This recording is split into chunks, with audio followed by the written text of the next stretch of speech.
All right, we are doing a review on the $1,200 eBay tire changer. I think you can get them on Amazon too for the same price. This one is a G Plus JT100 part number. I did look up the manufacturer of these. They make all of the $1,200 price range tire machines. It's all the same stuff. But let's get into it. I've had this thing for a little while. I do a lot of ATV stuff, and I don't want to pay a shop to do all my tires, and I hate the Harbor Freight manual one because it takes me so long. Now, it does come shipped like this in a very nice crate. This did include free shipping. It said our shipper. They used FedEx freight, nothing special.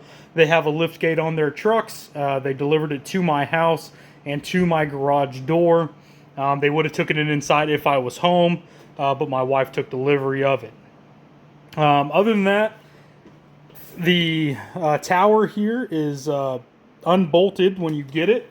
They provide the hardware, so you put that on, and then you put the bead breaker on. Very simple, a bolt there, the bolt for the head, and then a nut for the pneumatic ram that brings it in. Now, these do only do down to 12-inch tires, so I went ahead and bought adapters. These are Velar, something like that. I'll put a link to it. Adapters for motorcycle, ATV, small rims. Just pretty much do that, and then crank her down. Jeez, come on. Then you crank her down. These are non-marring heads.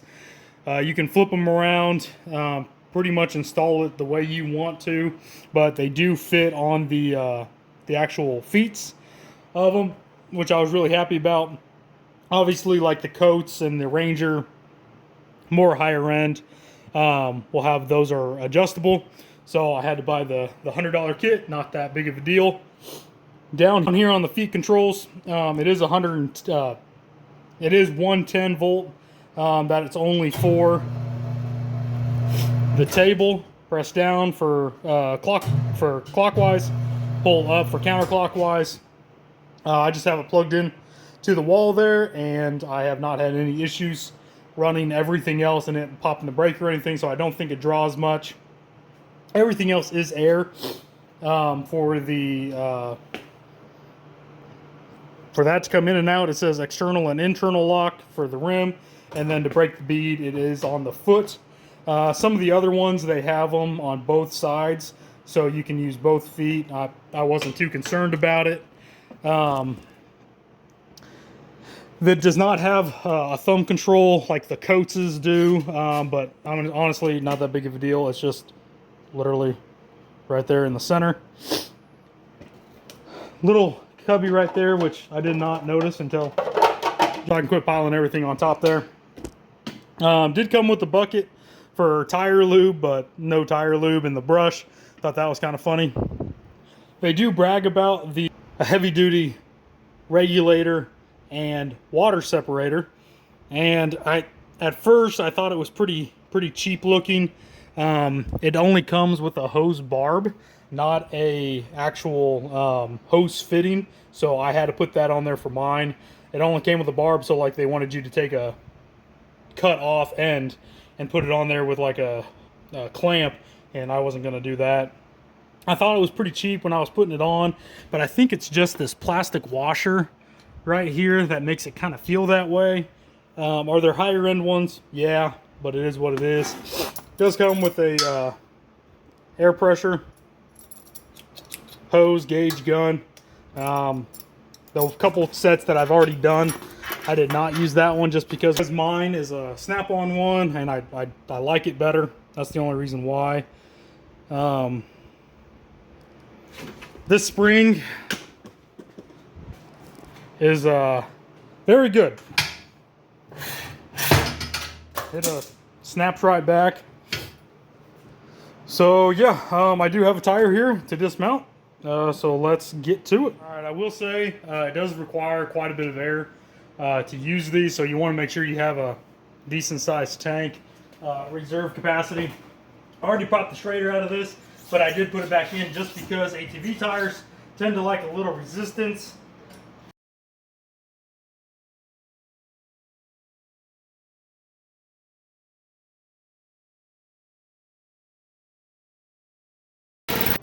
Okay, to no fault of the machine, it's just these tires. It took forever to break both beads. Once I broke the front, I had to put air back in it and break the rear.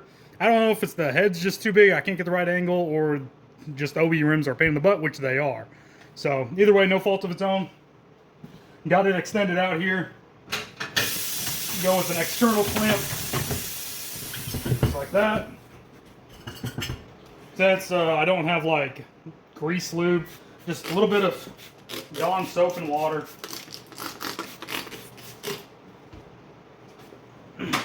Their provided spoon, it does come curved like that.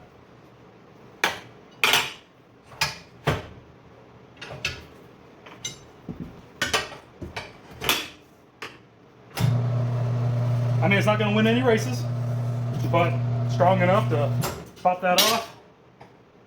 I was going to let it keep going. I was looking for a tire pressure sensor. It ain't got that. What are we doing? There we go.